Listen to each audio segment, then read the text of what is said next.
नमस्कार. आपल्या सगळ्यांचे महाराष्ट्र सोशल न्यूज चॅनलमध्ये हार्दिक स्वागत. चला वळूया तर एका नवीन बातमीकडे. आजची बातमी.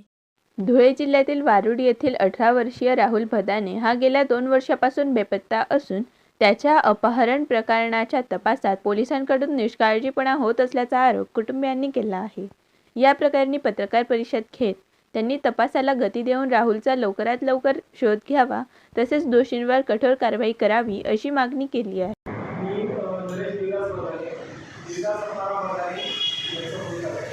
मी 1 वर्षापासून धुळे जिल्हा सत्र न्यायालयामध्ये वकील करते. माझा लहान भाऊ आणि देवदास आणि माझ्या वडिलांचा लहान मुलगा हा 16.5 वर्षाचा असताना आमचं वारुगाव येथून शिकवणी वर्गासाठी बेगाव या ठिकाणी गेला असताना जेव्हापासून तो बेपत्ता झाला आहे 11 जून 2024 पासून.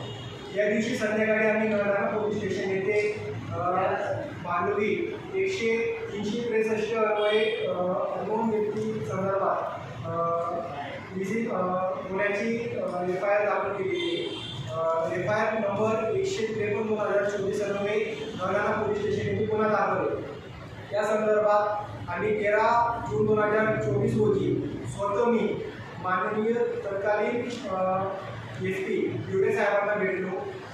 LCBचे PI श्रीराम पवार सर यांना भेटून पोलिसांना आम्ही सर्व माहिती दिली. आम्हाला राहुलकडे संदिग्ध असे मजकूर त्याच्या वहीमध्ये आम्हाला सापडला. मजकूर आम्ही पोलिसांकडे जमा केलेला आहे. आणि त्यानंतर बॉम्बे हायकोर्ट यांच्या औरंगाबाद खंडपीठामध्ये माननीय न्यायालयामध्ये क्रिमिनल रिप्युटेशन दाखल केली. त्या अन्वये माननीय न्यायालयाने सदरील याचिका संदर्भात ATS मुंबई आणि SP धुळे यांना सदर प्रकरणात कंटिन्यू तपास करण्याचे आदेश केलेले आहे. तसं त्यानंतर धिवरे साहेबांनी फेब्रुवारीच्या शेवटी SIT स्थापन केली.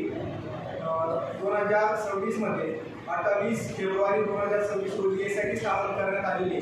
परंतु 2 वर्ष झाल्यानंतरही सदरील अल्पवयीन राहुल धीरज भदाने याचा कुठलाही तपास निष्पन्न झालेला नाही.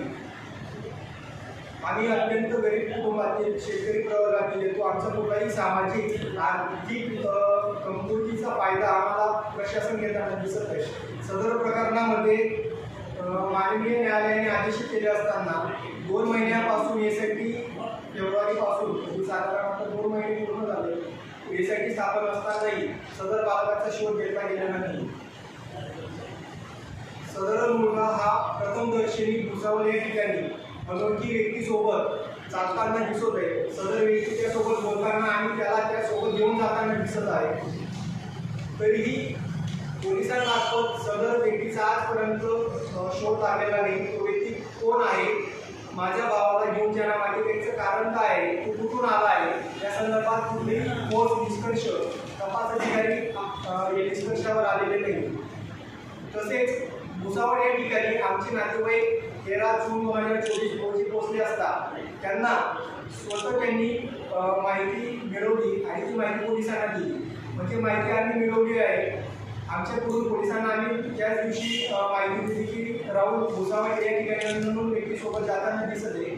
तरीही असं असतानाही पोलिसांकडून तत्कालीन तपास अधिकारी सचिन बेंद्रे होते, ATI नळाणा पोलीस स्टेशन तपास अधिकारी वर हे तपास करत होते आणि त्या ठिकाणी दिवे म्हणून PSI फुटेज घेण्यासाठी गेले असतानाही त्यांनी पेनड्राईव्हमध्ये फुटेज स्टोअर केला नाही. आणि त्यामुळे सदरील जो व्यक्ती आहे त्याचा फोटो अत्यंत भुसर आलेला आहे आणि त्यामुळे शोध घेणं त्या व्यक्तीचा शक्य नाही.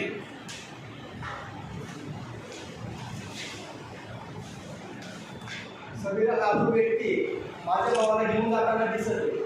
तर प्रथमदर्शनी एवढा ठोस पुरावा असतानाही यामागील काय कारण आहे आणि हा व्यक्ती या ठिकाणी राहुल सोबत बोलतोय, तर राहुल सोबत घेऊन जाण्यामागचं त्याचं कारण काय आहे, तर हे निष्पन्न झालेलं नाही. आणि CCTV फुटेज मिळवण्यामध्ये पोलीस अपयशी ठरले. यामागील कारण काय आहे. तसेच ATSचा तपास करत असताना ATSच्या अधिकाऱ्यांना आम्ही चौकशी सतत त्यांच्या संपर्कात होतो. त्यांच्याशी चौकशी करत असताना ऑफ रेकॉर्ड त्यांनी आम्हाला माहिती दिली की राहुलचे शेवटचे लोकेशन हे लुधियाना पंजाब राज्यातील मिळून आले आहे दिनांक 12 जून 2024 रोजी. तरी पोलिसांकडून नरडाणा पोलिसांकडे मी केलेल्या वडील माझे जिल्हा सफारा मदाने फिर्यादी यांनी केलेल्या माहितीच्या अधिकारामध्ये शेवटचे लोकेशन हे कर्नाल राज्य हरियाणा येथील असल्याचे दिसून येत आहे. तरी दोघील माहितीमध्ये तफावत निर्माण झालेली आहे आणि जे लोकेशन शेवटचं लुधियानाचं येथेच्या अधिकाऱ्यांना मिळून आले ते तपास अधिकारी पोलीस प्रशासनाला LCBला मिळवण्यात अपयशी ठरले आहे आणि त्या लोकेशनपर्यंत तपास अधिकारी पोहोचले नाहीत. यामुळे सदर अल्पवयीनाचा योग्यरित्या शोध झाला नाही. तिथपर्यंत पोलीस न पोहोचल्याने त्याचा शोध घेणे शक्य झालं नाही आणि यामुळे अल्पवयीनाचा जीविताचा प्रश्न निर्माण झाला आहे. आज रोजी 2 वर्षानंतर तो अस्तित्वात आहे का नाही त्याच्या जीविताचा प्रश्न निर्माण झाला आहे. आणि या तपासामध्ये आम्ही